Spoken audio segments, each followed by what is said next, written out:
Shalom, half a day. Welcome back to Lion Warrior Athletics. I'm Quentin. So, we left off at defining what the base athlete sport for training is, which is a warrior.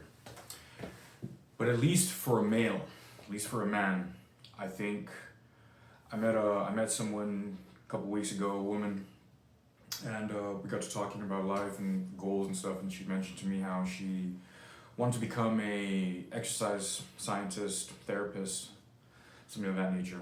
And I told her, hey, I got the perfect program. I've come up with the perfect program.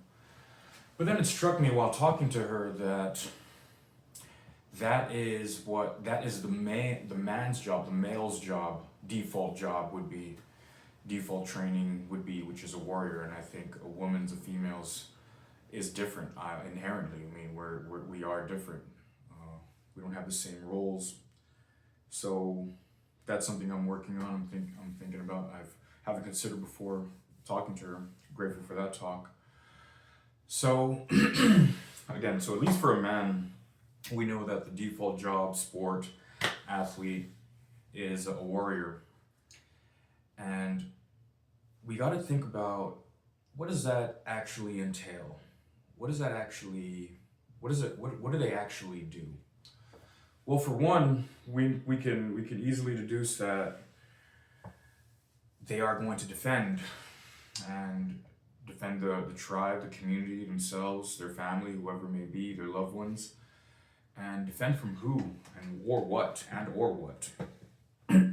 Right? So definitely there are predators, animal predators, beasts that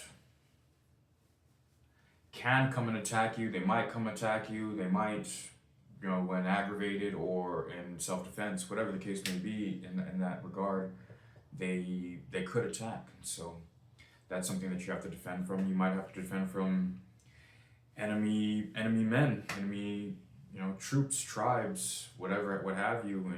That's an unfortunate situation, but it could really happen.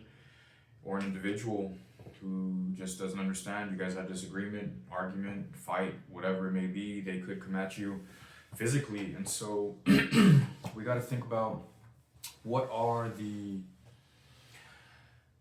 moves, techniques that are needed to